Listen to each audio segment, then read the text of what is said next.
Abonnez-vous et cliquez aussi sur la petite cloche de notification pour ne rien rater de nos prochaines vidéos. N'oubliez pas de partager aussi la vidéo et de la liker. Afrique N24.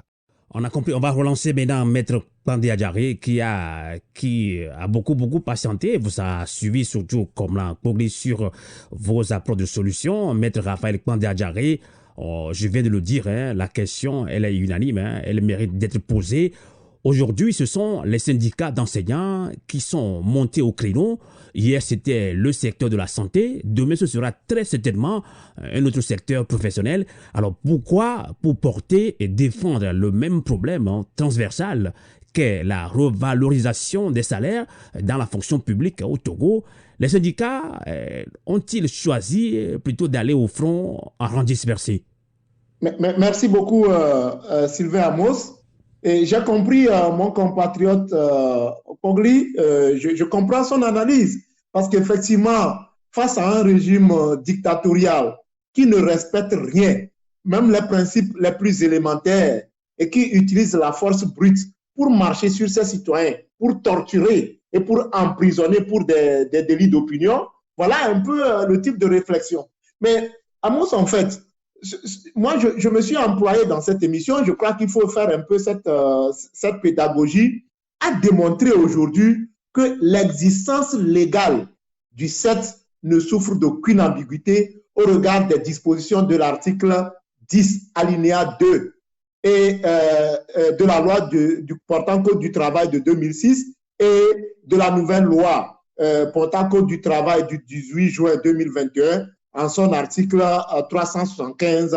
Donc, le CET existe bel et bien, et le ministre Kokoroko et le ministre Gilbert Bawara ne peuvent pas continuer à nous parler de l'inexistence du CET en tant qu'entité juridique. Et donc, c'est dans ce sens que moi, je vais dire que, vous voyez, il arrive parfois que le zèle, l'arrogance, la suffisance conduisent à l'aveuglement et à l'erreur.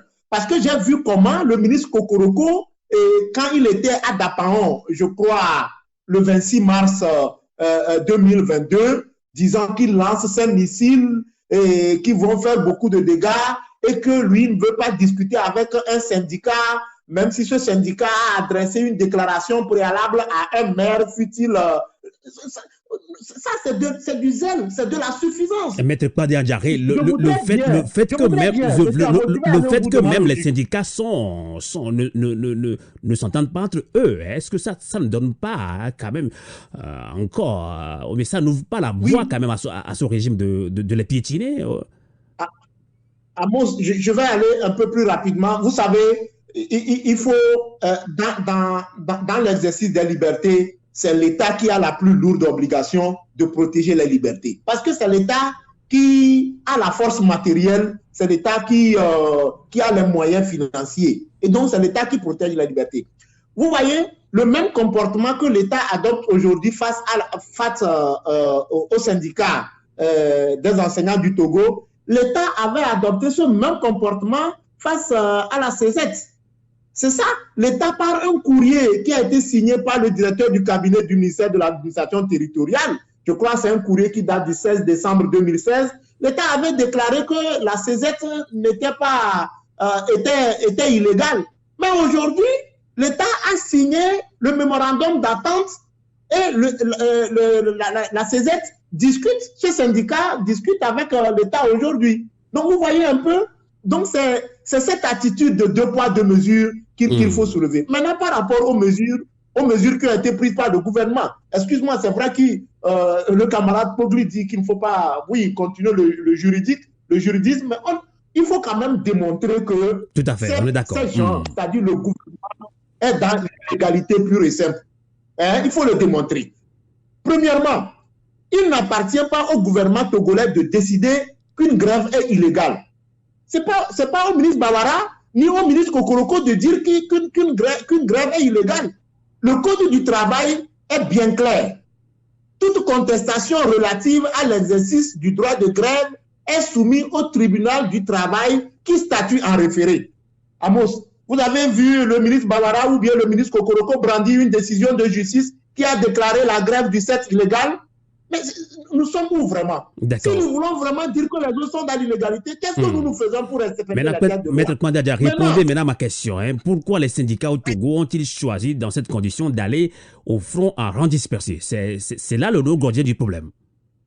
Amos, moi je ne pense pas que les syndicats ont choisi d'aller en rang dispersé. Mais le fait est là. Ils ne sont pas ensemble. Non, mais Amos. Non, vous savez, l'État a... Bon, peut-être que les centrales syndicales ou l'État a choisi ces syndicats. Peut-être que voilà, d'accord. Mais pour moi, le syndicat des enseignants du Togo est aujourd'hui très représentatif. Nous avons vu comment ces mouvements ont été subis quand il les a lancés en avril, en début. Et pourquoi ils ne sont pas soutenus par les autres syndicats? On ne les attend pas quand même. Je pense que c'est l'appel qu'il faut lancer aujourd'hui aux syndicats. C'est l'appel qu'il faut lancer aujourd'hui aux syndicalistes, aux syndicats, aux centrales syndicales, pour dire que vous ne pouvez pas dire que vous avez signé un mémorandum d'entente et qu'au moment où on arrête vos camarades, au moment où on bâillonne vos camarades, au moment où les enseignants ont été démis, plusieurs enseignants ont été, 146 enseignants ont été exclus du cadre de la fonction publique de manière irrégulière et illégale. Parce que la loi dit qu'avant un déplacement d'office comme ils l'ont fait, il faut des lettres d'explication. Il faut leur adresser des lettres d'explication et c'est à l'issue de la réponse à ces lettres d'explication que le gouvernement ou le ministre de tutelle peut prendre la décision. Mais ça n'a pas été respecté. Et ça, pour ça, je crois quand même que les syndicats ne peuvent pas cautionner l'État dans cet arbitraire, dans cet abus de droit. Et donc, moi, je crois que l'appel est lancé aux responsables syndicaux, aux centrales syndicales pour dire que aujourd'hui, c'est les enseignants du 7. Mais demain, ça peut être comme ça a été aussi pour la CZ en 2016. Et moi, je crois que les syndicats, nous, au niveau des défenseurs des droits de l'homme, nous faisons ce que nous pouvons. Mais il faut quand même que les centrales syndicales disent au ministre Gilbert Bawara qu'il nage dans la plus grande illégalité. Illégalité, premièrement, par rapport à l'existence légale du sexe et illégalité, deuxièmement, par rapport aux mesures, aux deux arrêtés qu'il a pris. C'est des arrêtés purement et simplement illégaux. On va conclure ce débat citoyen sur Radio Canal K, sur Radio Avolete. On va accueillir en ligne depuis Lomé Pastor Edo Komi qui va conclure ce débat citoyen avec nous. Le gouvernement exclut une centaine d'enseignants grévistes. Cette sanction injuste va-t-elle attiser la grogne sociale? On va conclure avec Pastor Edo Komi. Vous avez la parole pour conclure ce débat panafricain. Comment aider ces enseignants du 7 syndicat des enseignants du Togo? D'ailleurs, vous l'avez écouté en début d'émission, la réaction du secrétaire général du 7, Mawenya Kokou, suite à l'arrestation hier de 2 enseignants grévistes qui sont actuellement gardés au SCRIC. Pasteur Edo Komi, on vous écoute. L'essentiel a été déjà dit dans ce débat, mais ce que moi je voudrais ajouter, c'est que même si on a senti que les autres organisations syndicales n'ont pas soutenu le 7 seul a déjà fait quelque chose que les 8 organisations syndicales qui ont signé le mémorandum d'entente ne pouvaient pas. Donc c'est déjà la preuve que le 7 est représentatif.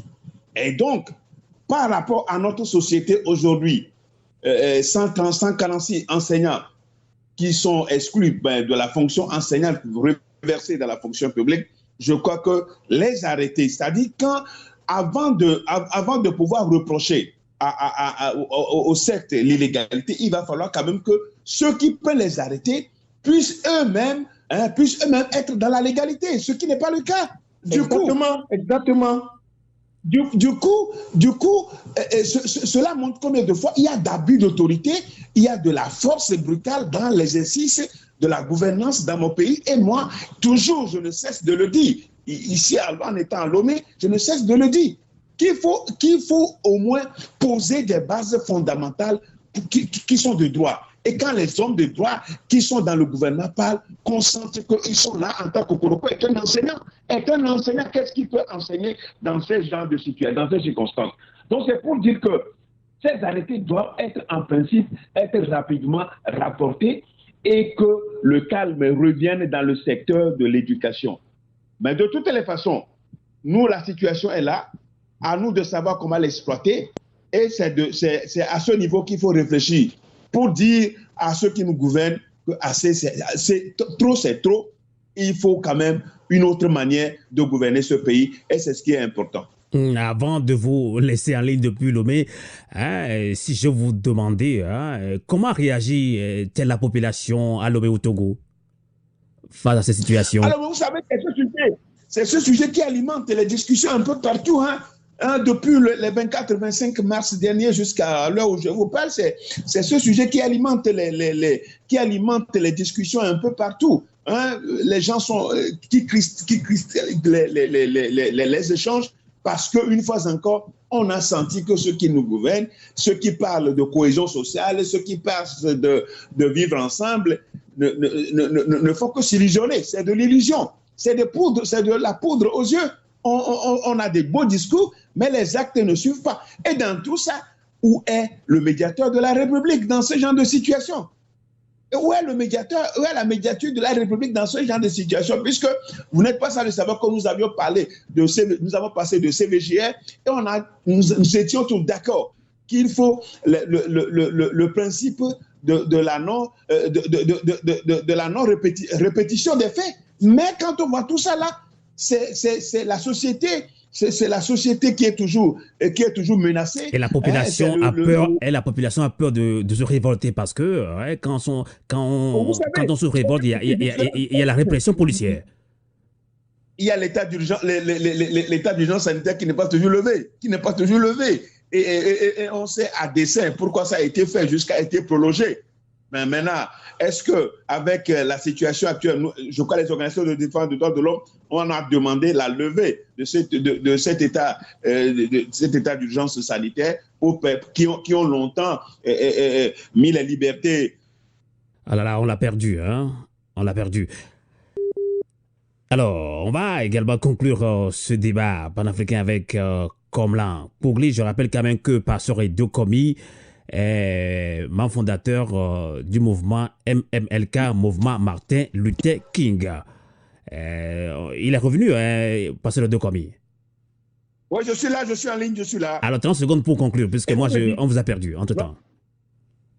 Oui, je dis que la situation est tellement précaire, la grande sociale, la cherté de la vie est là, les enseignants sont exclus. Non, je crois, qu'est-ce qu'on attend encore? Qu'est-ce qu'on attend pour qu'il y ait une mobilisation citoyenne pour dire à nos amis au pouvoir que les Togolais en ont assez? C'est la question, c'est le point d'interrogation. Exactement. Vous êtes également maire de la ville de Lomé. Quel est arrondissement déjà? Je suis premier adjoint au maire commune Golfe 2. Ah, merci. Et membre fondateur ou coordinateur du mouvement MMLK, mouvement Martin Luther King. En tout cas, merci de nous avoir accompagnés dans ce débat citoyen. Merci et bon courage à nous tous, surtout à vous qui êtes au Togo. On va conclure également ce débat. Merci. On va conclure également avec le grand panafricain Komlan Pogli. Que direz-vous également pour conclure ce débat? Le gouvernement exclut une centaine d'enseignants grévistes. Cette sanction injuste va-t-elle attiser la grande sociale? Vous avez écouté tout à l'heure Pastor Edo Komi. Que direz-vous pour conclure ce débat citoyen Komlan Pogli?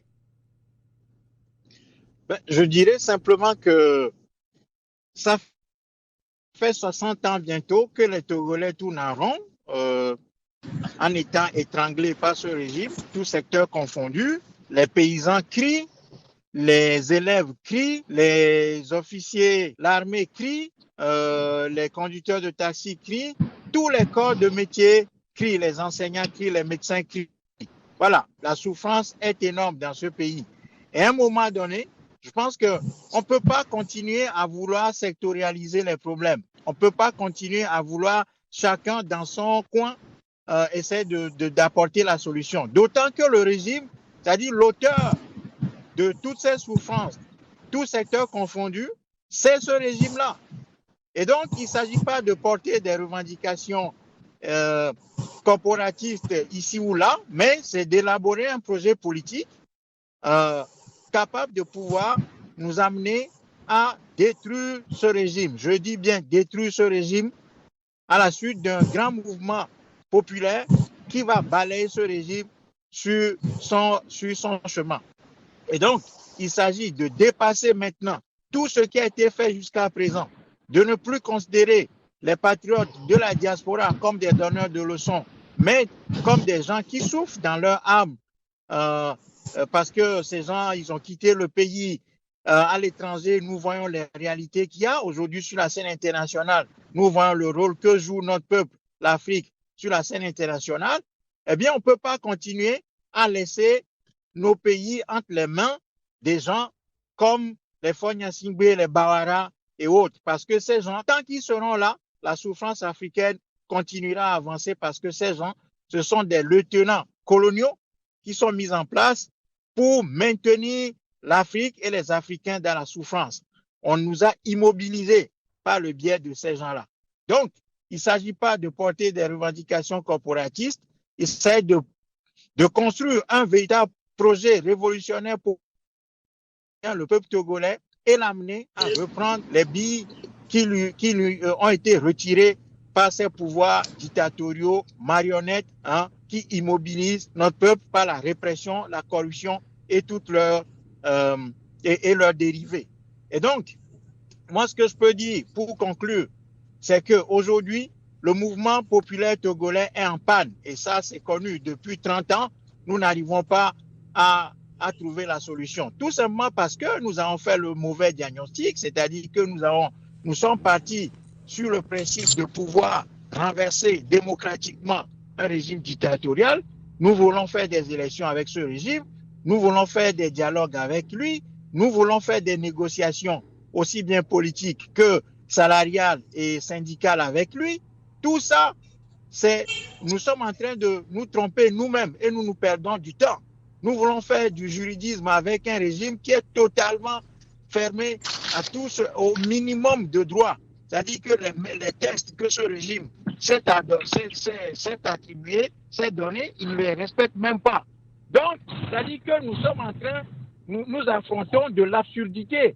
Nous voulons résoudre un problème d'absurdité par des D'accord. Eh bien, nous avons tort. Merci. Nous devons maintenant mobiliser le peuple togolais pour aller notamment à la confrontation des civils face à ce régime. Et ça va coûter des vies. Il y a un prix à payer. C'est comme ça l'histoire. Donc, il ne faut pas dire aux Togolais qu'ils n'ont pas un prix à payer. Il y a un prix à payer pour leur liberté. Et ce n'est que comme ça que les peuples se sont redressés. Et non en faisant du surplace avec des débats oiseux que nous sommes en train de faire. Voilà.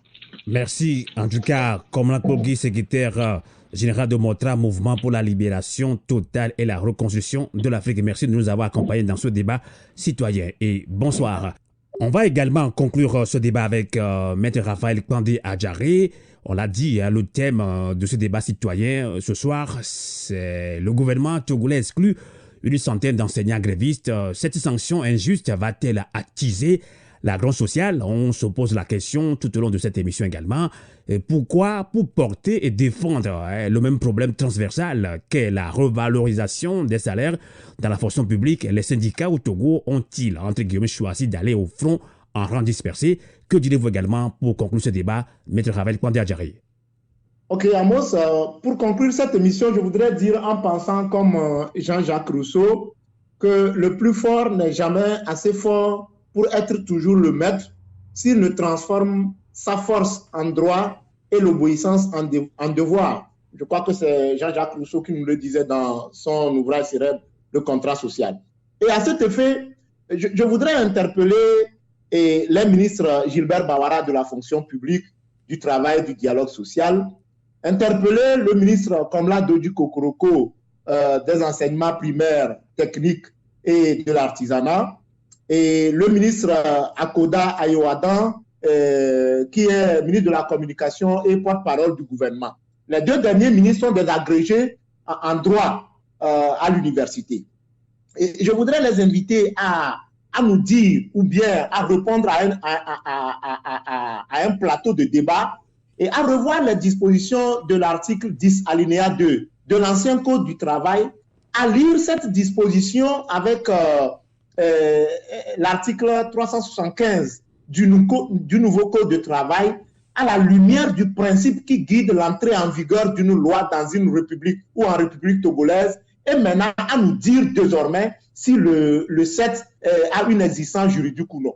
Bon, pour moi, et il est clair aujourd'hui que l'existence légale du 7 ne fait l'homme. Amos, je me fais entendre. Allez-y, on vous attend maintenant. Oui. Ensuite, vous savez, les sanctions qui ont été prises par le ministre de la fonction publique, je venais de le démontrer, il a fait en toute illégalité. Et c'est lorsque nous lui avons tendu notre mémoire où qu'il a constaté qu'il a pris ces sanctions sans au préalable demander des explications aux fonctionnaires, qu'il a couru pour fabriquer des lettres d'explication et tendre aux fonctionnaires. On ne peut pas mettre la charrue devant les bœufs. Ces arrêtés souffrent d'une cruelle illégalité, irrégularité, donc il est très difficile pour lui d'y revenir. Ensuite, aucun travailleur ne peut faire l'objet de sanctions en raison de l'exercice du droit de grève. Et donc, il est clair aujourd'hui que ceux qui sont arrêtés aujourd'hui le sont dans le cadre de l'exercice de leur liberté syndicale. Et pour nous, il faut les libérer purement et simplement parce que c'est des citoyens qui revendiquent leurs droits. Au lieu de chercher à les bâillonner, il faut chercher à les écouter parce qu'il est prouvé aujourd'hui que le 7 a une représentativité sur toute l'étendue du territoire dans le monde éducatif. Maintenant, par rapport aux syndicats qui sont allés en rang dispersé, je venais de le dire, aujourd'hui, ça arrive aux responsables du 7. Demain, ça va arriver à un autre responsable syndical. Et moi, je crois que les syndicats doivent dénoncer le fait qu'aujourd'hui, on a embrigadé la liberté syndicale. C'est la liberté syndicale qui est embrigadée, qui est violée.